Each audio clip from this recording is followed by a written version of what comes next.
नमस्कार दोस्तों, पुनः स्वागत करते हैं आपको अपना YouTube चैनल शाश्वत एकेडमी में।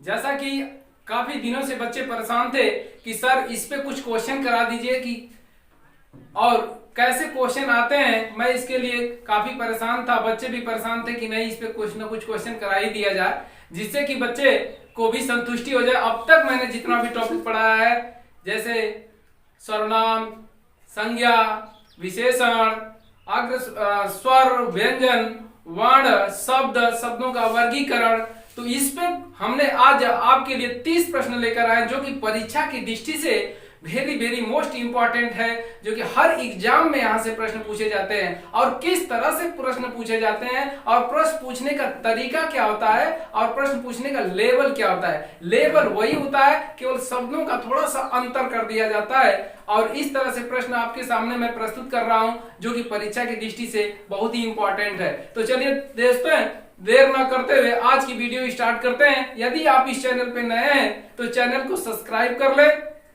और बेल आइकन को प्रेस कर ले।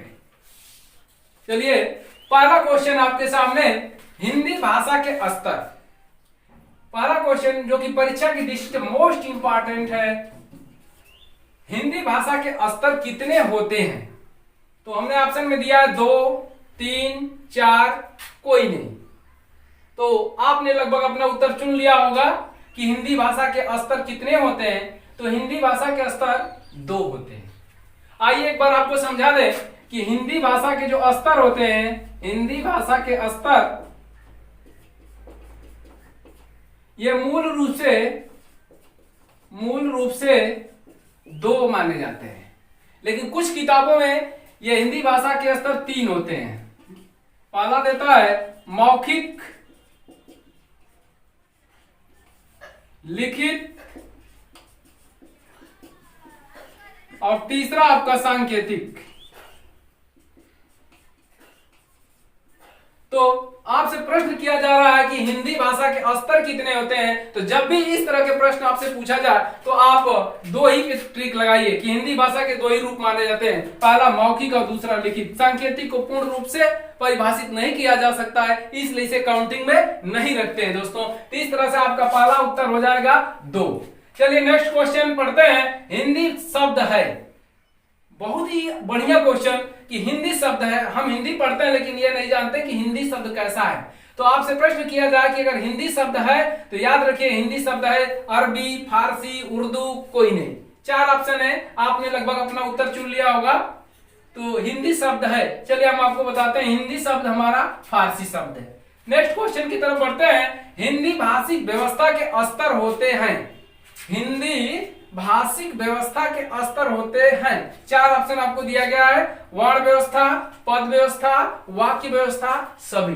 तो लगभग आपने उत्तर सेलेक्ट कर लिया होगा, इसका उत्तर होगा सभी।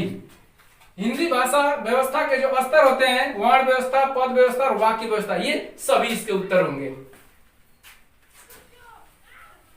इसके बाद नेक्स्ट क्वेश्चन आपका, व्याकरण के अंक कितने होते हैं? व्याकरण के अंक कितने होते हैं, बहुत ही इंपॉर्टेंट है। यह कई बार यह प्रश्न आया है कि व्याकरण के अंक कितने होते हैं या व्याकरण के प्रकार कितने होते हैं।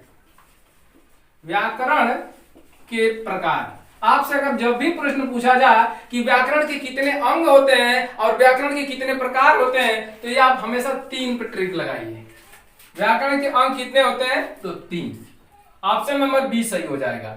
इसके बाद संज्ञा की कोटियां होती हैं, बहुत ही इंपॉर्टेंट है, वेरी वेरी इंपॉर्टेंट है आपका यह क्वेश्चन कि संज्ञा की कितनी कोटियां होती हैं। यह क्वेश्चन इस बार आने वाला समझ लीजिए हर परीक्षा में, जो कि बहुत ही इंपॉर्टेंट है कि संज्ञा की कितनी कोटियां होती है। हमने ऑप्शन में ए दिया है 1, बी दिया है 2 और सी दिया है 3 और डी दिया है कोई नहीं। तो संज्ञा की कितनी कोटियां, आपने लगभग चुन लिया होगा उत्तर अपना। तो संज्ञा की कितनी कोटियां होती हैं? तो संज्ञा की 3 कोटियां होती हैं। आइए एक बार से समझ लेते हैं कि संज्ञा की कोटियां कौन कौन सी होती है। 3 तो होती है लेकिन कौन सी होती है, आइए इसके बारे में बताते हैं आपको कि संज्ञा की कोटियां यह सुनने में नया लग रहा होगा दोस्तों, लेकिन यह बहुत ही इंपॉर्टेंट क्वेश्चन है कि संज्ञा की कितनी कोटियां होती हैं। संज्ञा की कोटियां, तो संज्ञा की 3 कोटियां हमने जैसा कि बताया। पहला आपका होता है लिंग, और दूसरा होता है वचन, और तीसरा होता है कारक। 3 कोटियां होती हैं, लिंग, वचन और कारक। इस तरह से यह क्वेश्चन नंबर 6 समाप्त हो गया। चलिए चलते हैं नेक्स्ट क्वेश्चन, क्वेश्चन नंबर 7 की तरफ। चलिए दोस्तों 7वां प्रश्न पढ़ते हैं। व्युत्पत्ति के आधार पर संज्ञा के भेद होते हैं। किसके आधार पर? व्युत्पत्ति के आधार पर, व्युत्पत्ति के आधार पर संज्ञा के भेद होते हैं।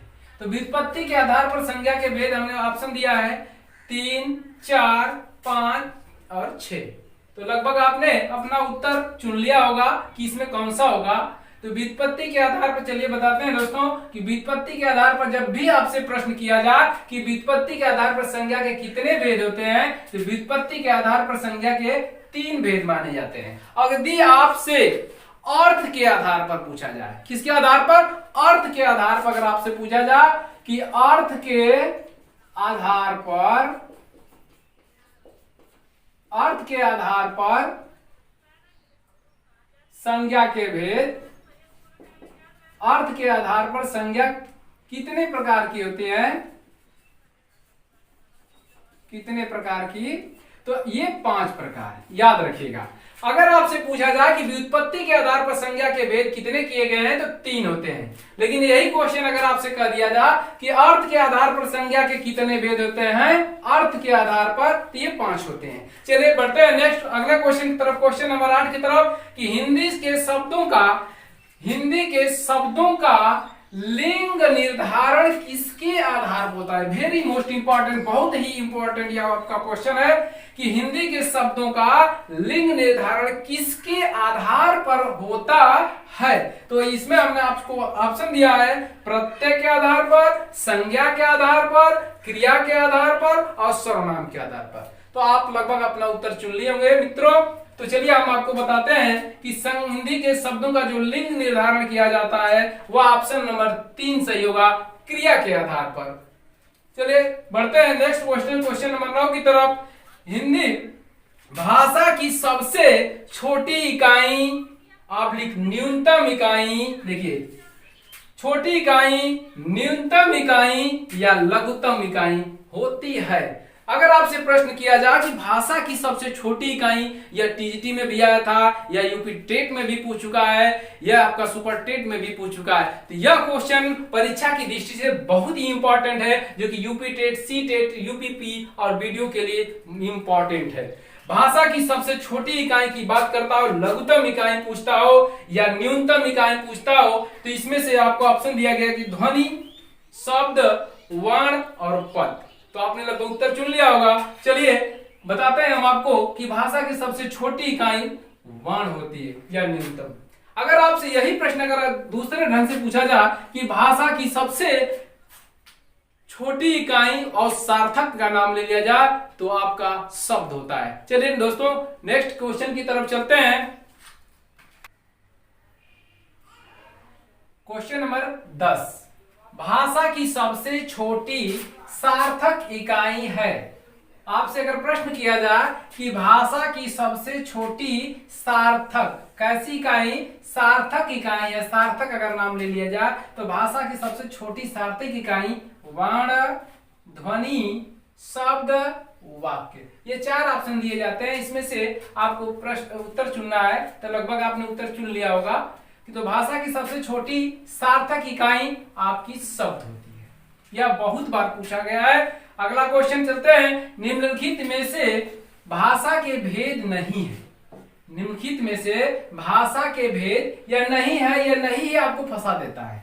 तो सबसे पहले नहीं को घेर लीजिए और इसके बाद प्रश्न को पढ़िए। निम्नलिखित में से भाषा के भेद हैं, तो भाषा के कौन कौन से भेद हैं? जन भाषा, संपर्क भाषा, मातृभाषा, पैतृभाषा। तो आपसे प्रश्न किया जाए कि नहीं है, तो नहीं है, तो इसमें से आपसे उत्तर पूछा जा रहा है, तो पैतृक भाषा आपकी नहीं होती है।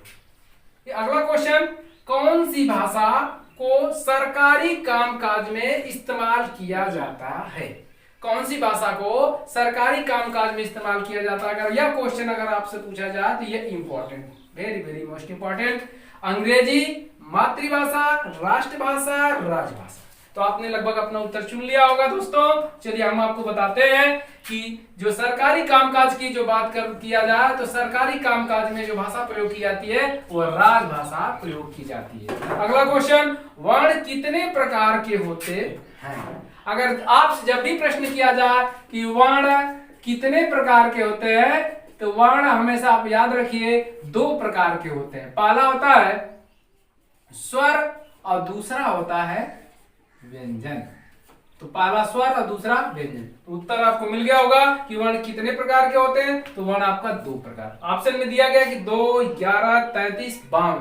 काफी लोग 52 तक ट्रिक लगा देते हैं कि वर्ण 52 होते हैं। नहीं दोस्तों, ऐसी गलती भूल करके मत करिएगा, क्योंकि एक एक क्वेश्चन आपकी परीक्षा की दृष्टि से आपकी जो कहा जाता है कि भागीदारी में ईमानदारी छिपी होती है, ठीक वही चीज आपके लिए यहाँ है कि आपकी भागीदारी का ये क्वेश्चन अगर गलत करते हैं तो आपकी जो भाग्य से जो नौकरी होती है वो आपसे बिछड़ जाएगी। तो आप हर क्वेश्चन को सही ढंग से पढ़िए, सही उत्तर देने का प्रयास कीजिए। चलिए दोस्तों चलते हैं क्वेश्चन नंबर 14 की तरफ। आइए दोस्तों क्वेश्चन नंबर 14 को पढ़ लेते हैं कि मात्रा के आधार पर, किसके आधार पर?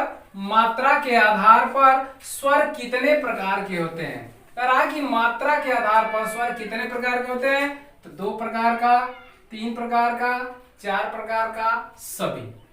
तो जैसा कि हमने बताया आपको कि मात्रा के जो आधार पर जब स्वरों का वर्गीकरण किया जाता है तो ये 3 प्रकार के होते हैं। एक मात्रिक स्वर, एक मात्रिक, दूसरा आपका होता है द्विमात्रिक और तीसरा होता है त्रिमात्रिक। एक मात्रिक स्वर, द्विमात्रिक स्वर और त्रिमात्रिक। तो आपको उत्तर मिल गया होगा दोस्तों कि मात्रा के आधार पर अगर आपसे पूछा जाए कि मात्रा के आधार पर स्वरों का जो वर्गीकरण है कितने प्रकार स्वर कितने प्रकार के होते हैं, स्वर 3 प्रकार के होते हैं। अगला क्वेश्चन पढ़ते हैं, क्वेश्चन नंबर 15। निम्नलिखित में से एक मात्रिक स्वर है। तो एक मात्रिक स्वर की बात कर रहा है तो अ, री, बी ऑप्शन में ई, उ, सी ऑप्शन में अ, ई, उ और डी में सभी। आपने अपना उत्तर चुन लिया होगा कि निम्नलिखित में से एक मात्रिक स्वर कौन कौन से होते हैं। तो एक मात्रिक स्वर में हमने आपको पिछले वीडियो में बताया है कि एक मात्रिक स्वर किसे कहते हैं। जो अग्र स्वर होते हैं उसे ही हम एक मात्रिक स्वर कहते हैं। जैसे में अ, ई, उ और री, ये 4 आपके एक मात्रिक स्वर कहलाते हैं। इसे ही हम कहते हैं मूल स्वर भी, मूल स्वर भी कहा जाता है इसे ही। तो चलिए आप उत्तर चुन लिए होंगे कि निम्नलिखित में से एक मात्रिक स्वर कौन सा है। तो जैसा कि आपने ऑप्शन में देखा अ, री, ई, उ, अ, ई, उ अर्थात सभी। अगला क्वेश्चन पढ़ते हैं, उत्पत्ति के आधार पर दीर्घ स्वर है। उत्पत्ति पूछ रहा है दोस्तों। उत्पत्ति एक एक टॉपिक पे आप ध्यान दीजिएगा तब आपको प्रश्न समझ में आएगा, अन्यथा कहीं ना कहीं मिस्टेक कर जाएंगे, गलत कर जाएंगे। उत्पत्ति के आधार पर दीर्घ स्वर पूछ रहा है। उत्पत्ति के आधार पर दीर्घ स्वर कितने होते हैं? तो आपको हमने बताया कि उत्पत्ति के आधार पर जो दीर्घ स्वर होते हैं वो 3 होते हैं। वो आपका 3 होते हैं। तो कौन कौन से होते हैं? दीर्घ आ, दीर्घ ई और दीर्घ उ। ये आपके उत्पत्ति के आधार पर दीर्घ स्वर कहलाते हैं। चलिए क्वेश्चन नंबर 17 को पढ़ते हैं। जिह्वा पर मोस्ट इंपॉर्टेंट क्वेश्चन नंबर 17 कई बार एग्जाम में पूछ चुका है यह क्वेश्चन। जिह्वा पर प्रयोग के आधार, किसके आधार पर? जिह्वा पर प्रयोग के आधार पर मध्य स्वर है। कौन सा स्वर? मध्य स्वर। कई बार पूछा है यह टीजीटी में, यूपी टेट में, वीडियो में। तो जिह्वा पर प्रयोग के आधार पर मध्य स्वर है। तो मध्य स्वर आपका अ, आ, ई, दीर्घ ई और री। तो मध्य स्वर आपने चुन लिया होगा, ऑप्शन ए फर्स्ट होगा, मध्य स्वर अ। इस तरह से यह वीडियो मेरी आपको दोस्तों मुझे आशा है कि बहुत ही अच्छी लग रही है और समझ में भी आ रही होगी। चलिए चलते हैं दोस्तों क्वेश्चन नंबर 18 की तरफ। तो दोस्तों चलिए क्वेश्चन नंबर 18 को देख लेते हैं इस वीडियो का। निम्नलिखित में मूल रूप से आर्ध स्वर है। निम्नलिखित में मूल रूप से अर्ध स्वर है।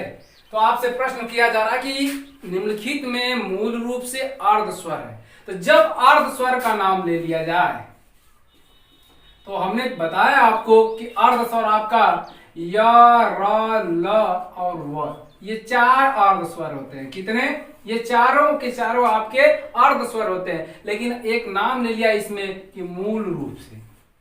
तो मूल रूप से जब अर्ध स्वर की बात करता है तो ऑप्शन आपका बदल जाएगा, य, व, बी ऑप्शन में य, र, ल और य, र, ल, व और डी ऑप्शन सभी। तो दोस्तों अपना उत्तर चुन लिए होंगे। तो मैं बताता हूं कि इसका उत्तर जो है आपका य और व होगा। मूल रूप से जब भी आपसे प्रश्न किया जाए तो 2 ही वर्ण आते हैं, य और व। ये 2 आपके जो वर्ण है ये मूल रूप से अर्ध स्वर है, याद रखिएगा। चलिए क्वेश्चन नंबर 19 को पढ़ लेते हैं दोस्तों।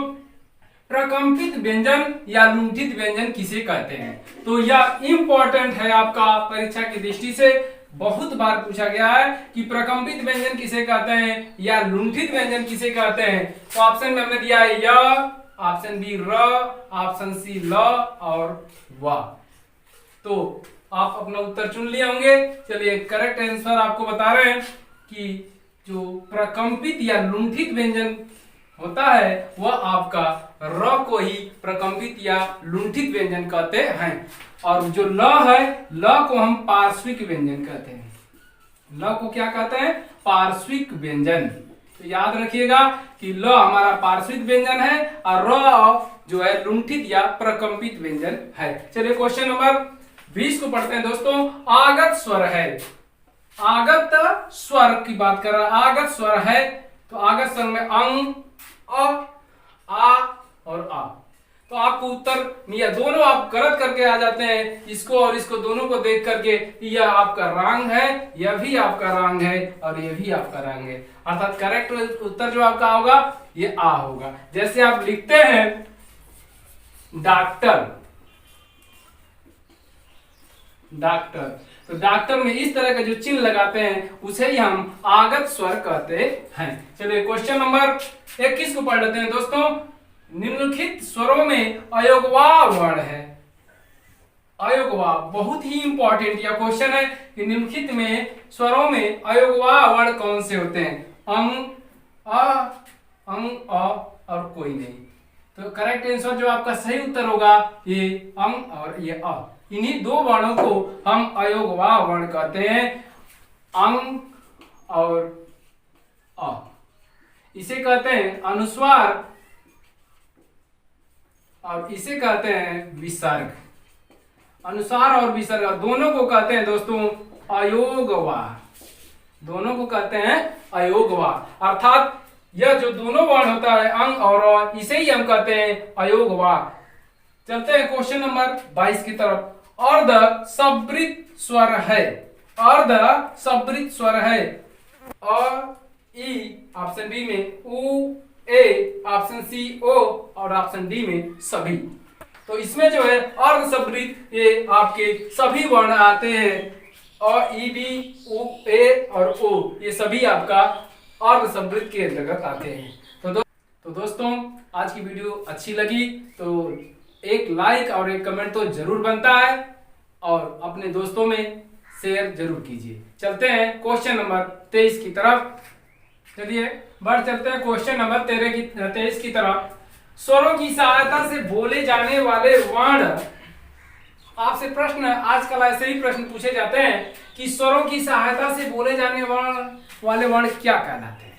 स्वर कहलाते हैं कि व्यंजन कहलाते हैं कि अक्षर कहलाते हैं या क्या कहलाते हैं? तो चलिए स्वरों की सहायता से बोले जाने वाले वर्ण कहलाते हैं। ऑप्शन हम दिए स्वर, दूसरा ऑप्शन दिया गया व्यंजन, तीसरा स्वर या व्यंजन, चौथा ऑप्शन दिया गया है सभी।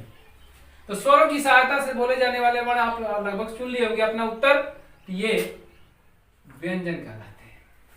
क्वेश्चन नंबर 24 की तरफ चलते हैं। इनमें से स्पर्श व्यंजन है, इंपॉर्टेंट क्वेश्चन है ये कि निम्नलिखित में स्पर्श व्यंजन कौन कौन से होते हैं? तो आपको हमने बताया है कि स्पर्श व्यंजन, स्पर्श व्यंजन क वर्ग से लेकर के, क से लेकर के म तक के वर्ण, म तक के वर्ण जो होते हैं, क से लेकर के म तक के वर्ण आपके स्पर्श व्यंजन कहलाते हैं। तो क, ख, पहला ऑप्शन बी में 6, सी में स और डी में स। इस तरह से आपका उत्तर ए सही होगा।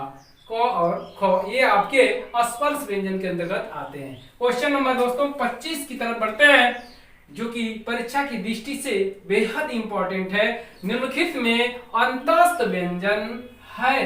क्या पूछा जा रहा है कि अंतस्थ व्यंजन है। आपसे प्रश्न बार बार इसी तरह घुमाकर किया जा रहा है कि अंतस्थ व्यंजन कौन सा होता है और उस अर्ध स्वर किसे कहते हैं और मूल रूप से अर्ध स्वर कौन से होते हैं। तो आइए इसे देखते हैं कि निम्नलिखित में अंतस्थ व्यंजन किसे कहते हैं। तो अंतस्थ व्यंजन क्षेत्रज्ञ य र ल व और स और स अर्थात तालव्य स, दंत स और मूर्धन्य स कोई नहीं।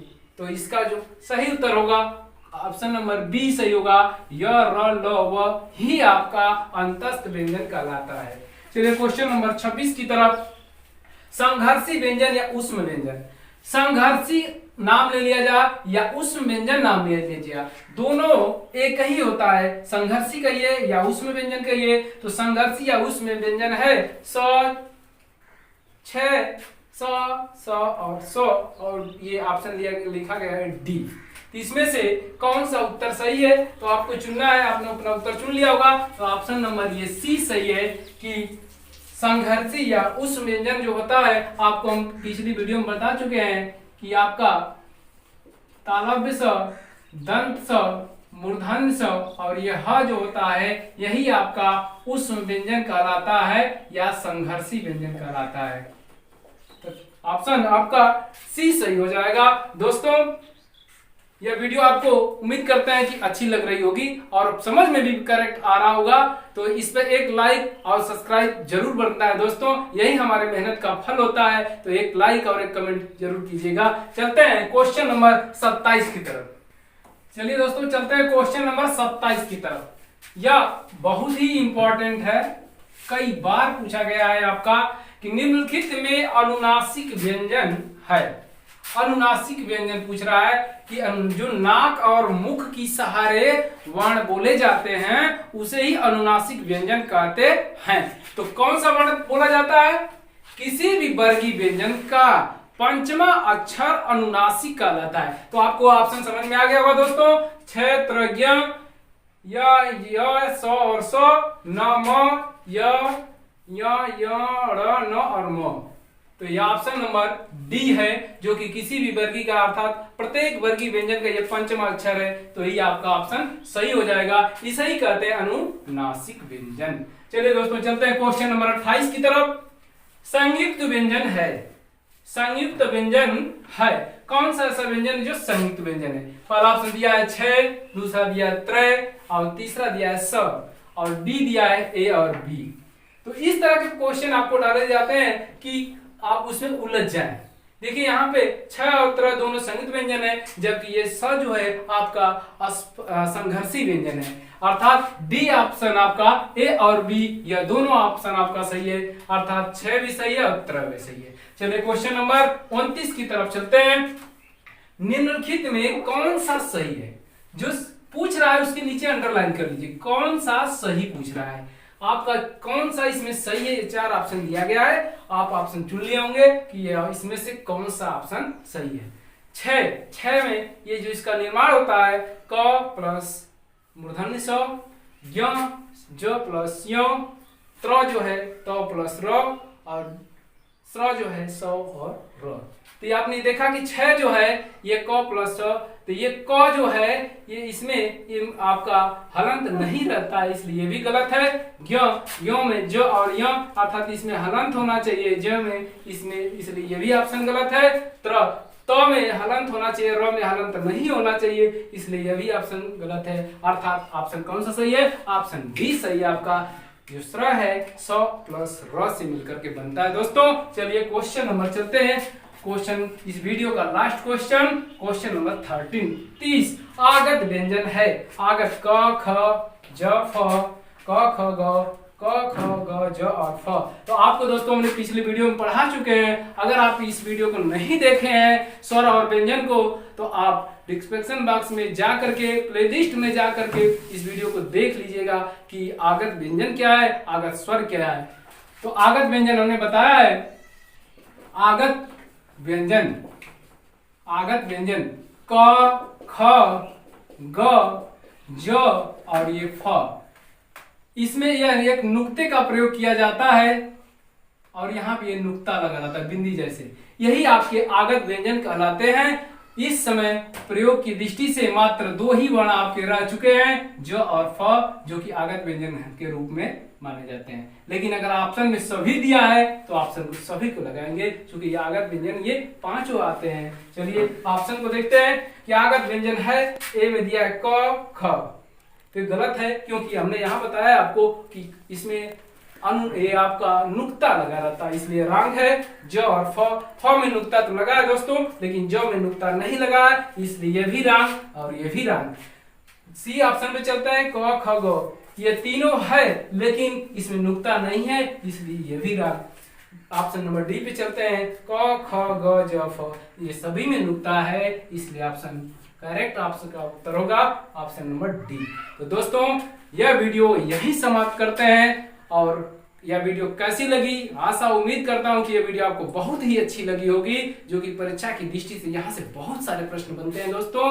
तो इस पे एक लाइक और एक कमेंट तो आपको जरूर बनता है, यही हमारी मेहनत का फल है दोस्तों। तो अपने दोस्तों में लाइक और कमेंट करके शेयर करना ना भूलें। मिलते हैं दोस्तों नेक्स्ट वीडियो में, तब तक के लिए।